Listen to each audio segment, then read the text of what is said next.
Now, a little bit more about Marvel.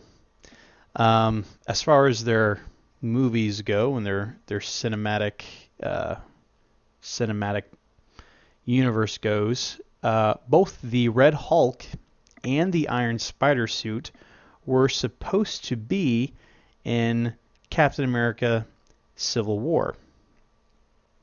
Um, and when Spider-Man was first announced that he was going to be in Civil War, the real standout thing about Spider-Man in the comic version of Civil War was, he's on Tony Stark's team. Tony makes him a new suit called the Iron Spider, and it's exactly what it sounds like. It's a Iron Man like suit, but with different abilities.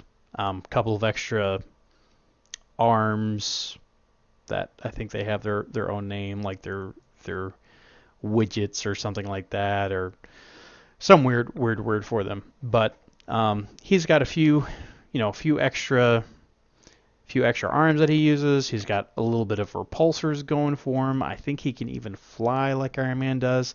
Um, and I think it can also look like any of the other suits that he's worn.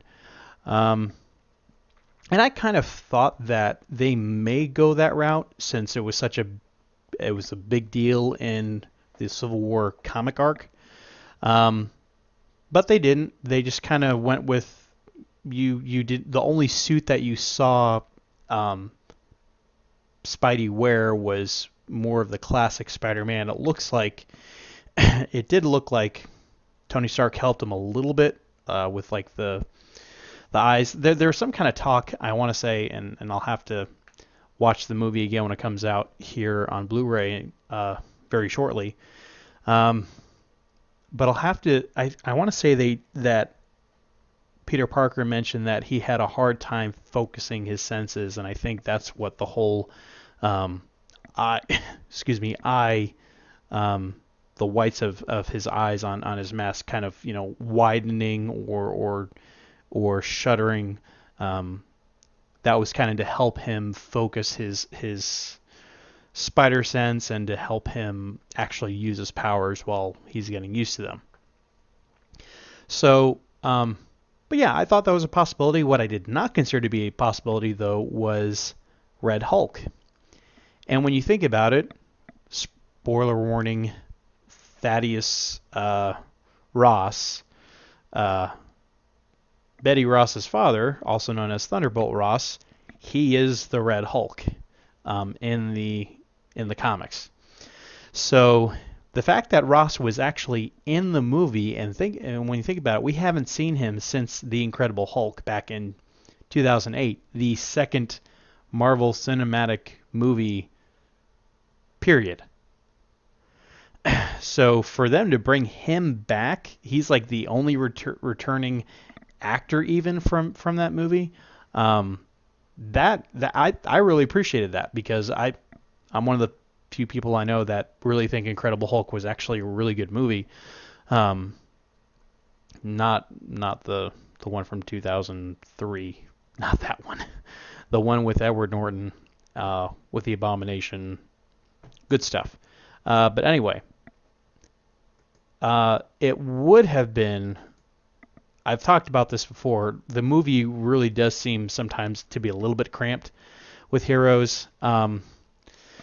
The Iron Spider, I don't really see where it would have fit in story-wise, so I think it's a good idea they didn't go with that, but it's a really good idea they did not go with the Red Hulk. The only way I think they could have gotten away with it, the only way I think they could have made the Red Hulk work is if you eliminated the villain, Zemo, I think his name was. If you took Zemo out completely and just made Red Hulk the villain, which would have been interesting since regular Bruce Banner Hulk was not in this movie at all, um, he may have been a more interesting villain to go with.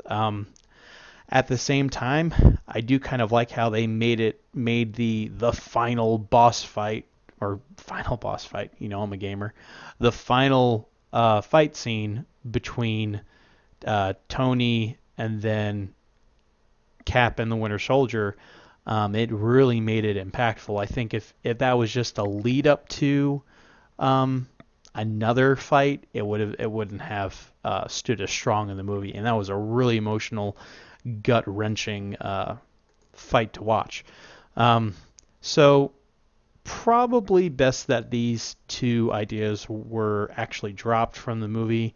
Um, Now, as far as the process that they went through, Joe Russo, one of the directors for the movie, said, "We had so many characters in that movie as it was. We consider everything, obviously, but with so many characters in the movie as it was, to try and entertain adding another character and to get to the Red Hulk, you have to add a backstory.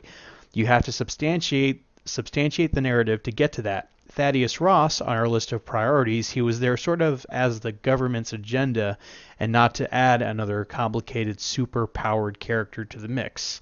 We had a board when we started the process. Of the movies with these Avengers characters that have ever graced the screen in a Marvel film and a list of characters that we have had at our disposal that haven't graced the screen. We spent the last 6 to 8 months crafting stories around the cornucopia of characters that are at our disposal, so anything is possible." Um,